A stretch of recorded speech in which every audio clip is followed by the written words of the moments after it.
TRE 4 लटका हुआ है, तो लटकने का एकमात्र कारण आपको बीपीएससी के अध्यक्ष, बीपीएससी के सचिव और शिक्षा विभाग के बीपीएससी के द्वारा आयोजित परीक्षा में गुंडागर्दी हो रही है। शिक्षा विभाग पूरी तरह से स्पष्टता के साथ कितनी वैकेंसी है क्या है वो सामने नहीं दे रही है। बीपीएससी के द्वारा आयोजित कोई भी परीक्षा 2 फेज में ही होगी। माननीय सम्राट चौधरी सर से भी मेरा अनुरोध रहेगा कि वो किसी परिस्थिति में।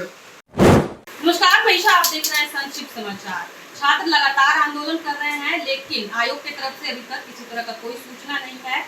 शिक्षा विभाग अपनी तरफ से लगातार कह रही है कि हम अपनी जानकारी अपनी तरफ से पूरी सूचना आयोग को दे दिए हैं। आयोग का कहना है कि हमारे पास ऐसी कोई जानकारी नहीं है। इसी मुद्दे पर बात करने के लिए हमारे साथ रहमान सर हैं। सर, क्या कुछ कहना चाहिएगा इस विषय पर? शिक्षा विभाग से जो आप बात बोली थी, मेरे आज बात हुई है आयोग के सदस्य, तो मेरे को बहुत ज़्यादा भीड़ आया था, तो मैंने आयोग के सदस्य जो हमारे मित्रों थे उनसे मैंने बात किया, तो उन्होंने कहा कि हम लोग डायरेक्ट शिक्षा विभाग से बात कर रहे हैं, सिर्फ बात हो रही है। शिक्षा विभाग पूरी तरह से स्पष्टता के साथ कितनी वैकेंसी है क्या है वो सामने नहीं दे रही है। बीपीएससी टीआरई 4 के चक्कर में जैसे एक सबसे बड़ा मुद्दा ये हो गया कि बीपीएससी के द्वारा आयोजित परीक्षा में गुंडागर्दी हो रही है, इसमें कोई संदेह नहीं। अब अध्यक्ष की फेवरिटी है, सचिव की फेवरिटी है, आई डोंट नो, लेकिन अध्यक्ष और सचिव परीक्षा को सही ढंग से संचालित करने में सफल नहीं हो पाया। दूसरी सबसे बड़ी बात है कि आयोग ने स्पष्ट कर दिया, बीपीएससी, आपको मैं पहले ही बता दूं कि बीपीएससी के द्वारा आयोजित कोई भी परीक्षा 2 फेज में ही होगी। जो जिस तरह गड़बड़ी हुई है, तो अभी टीआरई 4 में 47,000 वैकेंसी है, लेकिन टीआरई 4 में क्या होगा, जैसे टीआर 1, टीआर 2, टीआर 3 में, इसमें अगर हम कह दें कि पूरी ईमानदारी के साथ हुआ है तो ये मानने की बात नहीं है, कहीं ना कहीं गड़बड़ी हुई है। तो टीआरई 4 में भी उस तरह की गड़बड़ी नहीं हो जिस तरह की गड़बड़ी आपको एडीईओ में हुई है, तो इसी कारण आयोग ठोकू के कदम रख रहा है और आपको दलाल जो है वो पूरी सक्रियता के साथ आगे बढ़ गए। तो ये टीआरई 4 46,000 है, 47,000 है या 27,000 स्पष्ट नहीं है, लेकिन जिस दिन क्लियर हो जाएगा कि किस फेज में होगा और प्रारंभिक परीक्षा उसके साथ दिया जाए कि नहीं लिया जाएगा, तो वही पेट फंसा हुआ और यही कारण है कि टीआरई 4 नहीं आ रहा है। इसी लड़कों में भी जबरदस्त संशय की स्थिति बनी हुई है और 7 तारीख को लड़के 7 या 8 को लड़के एक महाआंदोलन कर रहे हैं टीआरई 4 के लिए।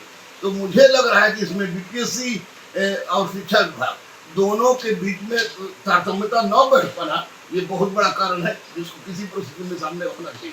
माननीय सम्राट चौधरी सर से भी मेरा अनुरोध रहेगा कि वो किसी परिस्थिति में बच्चों के लिए टीआरई 4 को क्लियर कराने का आदेश दे, क्योंकि बच्चे बहुत सारे बच्चे इसी के लिए। अब आप देखिएगा जितने भी कोचिंग में जाइएगा, कोचिंग छोड़ दिया, लॉज में जाइएगा तो लॉज में स्टिक ऑपरेशन दिया, अगर 20 लड़का मिलेगा तो 20 लड़का में 16 लड़का टीचर की तैयारी कर रहा है।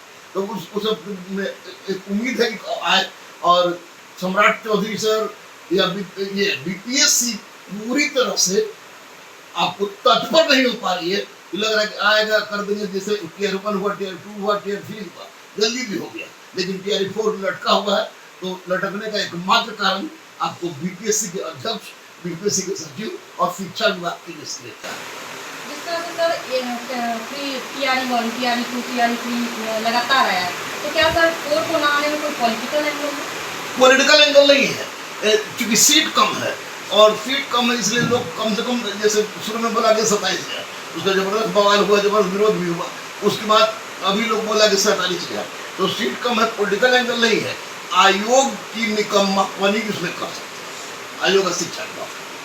तो बच्चे किस तरह से इससे प्रभावित हो रहे हैं?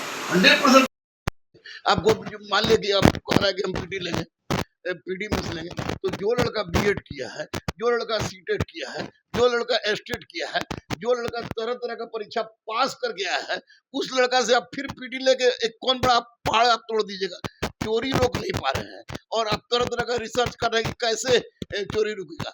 चोरी रोकने के लिए आपको बीपीएससी का अध्यक्ष और बीपीएससी के सचिव अगर पूरे टाइट के साथ पूरे, जैसे इसके पहले क्यों नहीं होती थी, जो आपको वर्मा जी थे अध्यक्ष थे, तो उनके क्वेश्चन भी इधर उधर नहीं हुआ।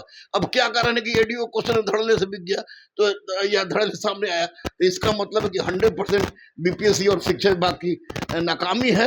ये लोग पूरी सक्रियता से आए और साथ ही साथ माननीय मुख्यमंत्री भी इस पर ध्यान दें।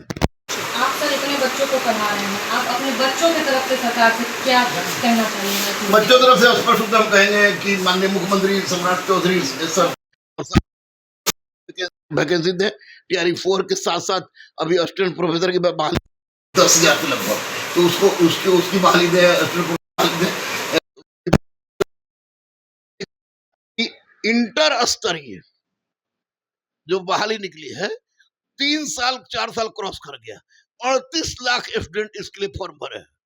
टीआरई ये आपको सीजीएल 4 में आज होगा कल होगा आज होगा, जब इसको लेने की हिम्मत नहीं जुटा पा रहा है आपको कर्मचारी चयन आयोग, तो वैसी परिस्थिति में जाहिर सी बात है कि मैं माननीय मुख्यमंत्री से कहूंगा कि सम्राट भैया पर हमको विश्वास है कि माननीय मुख्यमंत्री पूरी आपको तत्परता के साथ आयोग को बोले, आयोग को चाहे कोई भी आयोग हो, आपको कर्मचारी चयन आयोग हो, बीपीएससी हो, तो सारे आयोग को सक्रियता के साथ बोले कि जिस तरह सिपाही की परीक्षा, दरोगा की परीक्षा लेने में आयोग इधर सफल रहा है, उसी तरह अन्य आयोग भी सफल हो। इसमें माननीय मुख्यमंत्री की सक्रियता होगी तो बहाल लिया जाएगा।